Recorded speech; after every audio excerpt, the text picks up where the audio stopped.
good morning. What I'm going to present today is the Year 8 online lessons. Just so you know, I'm Jordan. The team members we have are Bill, Georgina, and Will. Yeah. So just so you look at that. So the first thing I want to talk about is our pedagogical influence. So I guess the first thing is that we had personal experience in the online space, and I think that's what inspired us to want to do these better, is that we've experienced bad online classes. And I guess we wanted to, have the students be participants and to bridge that gap between what we present as educators and what they receive as learners.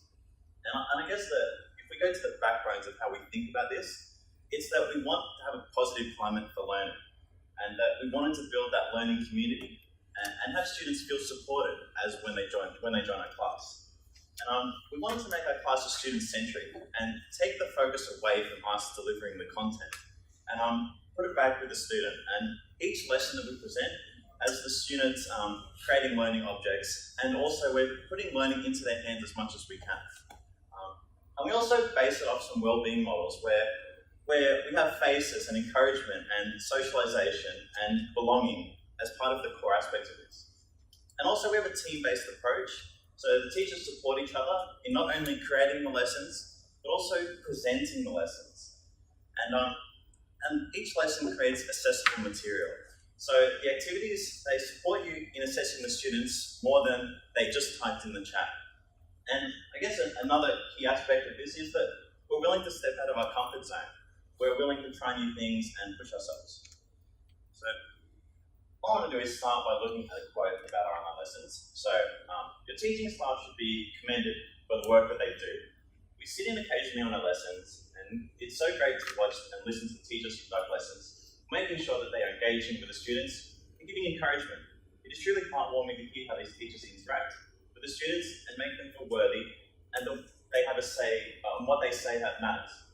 So what I have here is an image I've created of, I guess, how we think about these kind of lessons, is that we have this pedagogical model, and we often focus on, like content, what's the term? The term is information exchange. That's the one we focus on. But how we approach it is that we want all of these things in our model to get into the mind of the learner.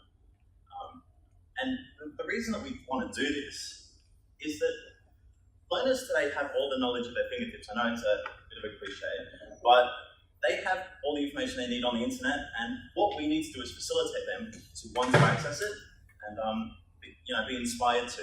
So the question is, what stops them? Well, in our cohort, they're being restricted by their confidence in their abilities, their social skills, and their well-being needs. So our approach is, let's make this the core. So I guess what we also thought was, let's present them in a 21st century way. Because their primary schools, their online spaces, the way they get media, and the way they talk with each other, it's changed in the last few years. So let's adapt with that. So I guess the first thing is, how do we use the green screen? When trying to improve our lessons, thinking of what we do as live streaming educators, and looking at how non-educators use this, allowed us to lean on their ideas to improve ours. And I drew inspiration from video game streamers and YouTube video gamers, and these are people who engage with an audience very much like our own. And they also do this in a highly competitive marketplace where it's their business to engage these young people. And they do these kind of things with makeshift green screens, and they use programs like OBS, which is Open Broadcast Software, which is just a simple video effects program. And the thing that we present to the students is just a preview of this program. It's just a preview window, and already if you want to experience what we do, it's in the media room. Belinda's got a bunch of PDs that you can organise with her, or you can come and see me and we can talk about it. But yeah, it's already available if you want to have a go. But the thing is that I want to say that green screening is just a tool. So I'd rather be focused on the teaching technique, but let's look at what the green screen provides in that teaching technique. It is that it lets us do powerful online lessons, and it lets us present them in a higher quality way. So the strengths of the tool are that it allows us to be the face of the learning, it allows aligns us with what the students see from the outside the classroom, and allows us to interact with the media that we present. It facilitates us to do real-world teaching, and it lets us model tasks and activities. And it saves us time in preparation, because we don't have to, plan what we're going to do. We can stand in front of the class like we were teaching. We don't need to create these PowerPoints, which is a teacher-centric activity. Let's put it onto the students. But I'd say that the green screen is just a tool, and there's 4 elements that I'd actually say make our online lessons work. So the first one is that we have teamwork, and that our teaching model in our teaching team is a teaching team approach. We work together to make a sequence of lessons, share the knowledge, and assist each other, both in creating and presenting. And by working together, we can achieve more than we could as individuals. And it lets us model things like a student-teacher dialogue. We can take on these roles, and it lets us model metacognition. We can go through how we talk about this, think about these things. And it strengthens the voice of the chat. Even when the class is large, there's a teacher there to read and be the voice. Like, literally be the voice, say what the chat's saying. And it's too much for one person to run all the tools you need to give an interactive, student-focused lesson or giving support and feedback. So we need that team. The next element is trying new things. And I guess that's a mindset that each team member throughout the year has pushed themselves and stepped out of their comfort zone. And we've all pushed each other to do this. And one thing like this, I just want to say that a common rebuttal to trying new things in your lesson is that it's not ASD friendly. And it's not friendly to change what's going on. And I have a quote here from an ASD student I think that might resonate with the idea I'm about to say. It's our concrete learning style seems to be connected with to our intense need for routines and predictability.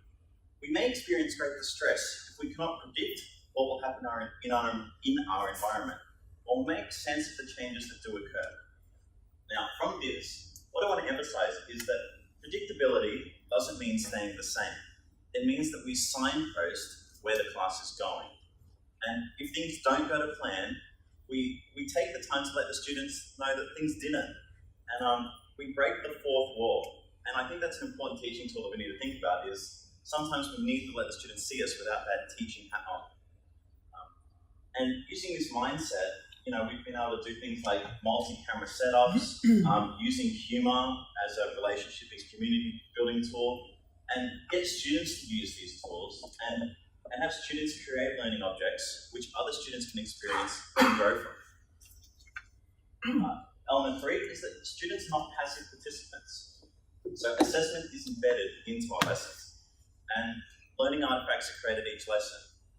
We facilitate students to do this through a range of multimodal ways too, and not just limited to text responses or they type in the chat. And since we have these assessments built in, we're able to do formative and diagnostic assessment and modify it for these students in real time. And along with this, it means that students are getting their feedback, personal feedback within moments, like within a mainstream, like bricks and mortar classroom. And we can use the learning of one student to bolster the whole classes. Element 4 is making your classroom come to life. Now, what this is about is creating a positive learning environment within your online space. And within your bricks and mortar school, this is part of what you do every day, and this practice, should carry over to what you do in your online classroom. Share your personality and embrace the students when they want to share theirs. You can embed the school values, the respect, empathy, collaboration, and growth into these spaces. And one thing to think about is plan fun activities into your lesson. Plan sharing, plan interacting, like you would in a mainstream classroom. And the thing is, when it comes to online classes, engaging teaching is efficient teaching, because here, if the students aren't engaged, they just don't show up. So I guess the takeaway message I want to have from the Year 8 lessons is that ask, what are you doing to transform your learning space into a positive learning community? Teamwork is the best tool in the synchronous space. How can you help your team? Don't be afraid to try new things, and it's okay to fail in the online classroom. And create learner-centric activities, because these create learning artifacts that drive assessment, And it makes those lessons part of your core practice and not just an additional extra.